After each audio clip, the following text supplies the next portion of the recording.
ছোট্ট ভুলের কারণে শেষ হতে পারে আপনার সুন্দর পরিবারটিও।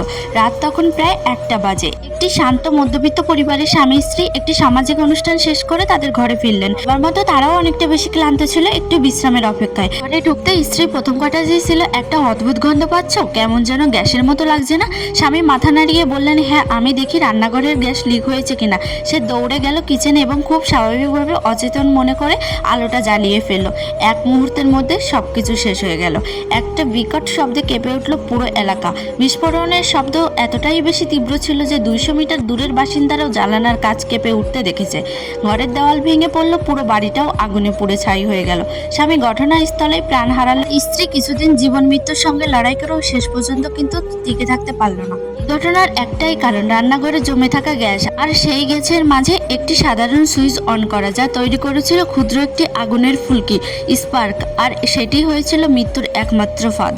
গ্যাসের গন্ধ ফেলে কখনোই কোনো বৈদ্যুতিক সুইচ বা ফ্যান কিংবা ফ্রিজ চালু করবেন না, কারণ এতে ইলেকট্রিক স্পার্ক হতে পারে।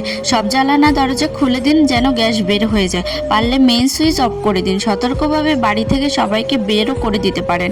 এই ঘটনাটি আমাদেরই এলাকার একটা ঘটনা। জিনিসটা পড়ার পরে আমি নিজে অনেকটা বেশি সতর্ক হয়েছি, আর তোমাদেরকেও আমি মনে হয়েছে যে এটা জিনিসটা জানানোটা উচিত।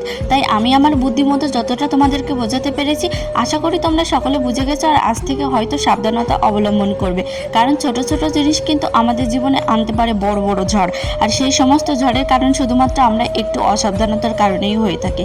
আজ থেকে যদি এই জিনিসটা জানার পরে আমরা একটু সাবধানভাবে চলাফেরা করি, বলে আমাদের পরিবারে এত বড় ঝড় কখনোই আসবে না। আমরা যারা শহরে থাকি, আমাদের যেহেতু গ্যাসের চুলায় সবসময় রান্না করতে হয়, তাই এই দিকগুলো কিন্তু আমাদের সবাইকে অনেকটা বেশি মেনে চলতে হবে।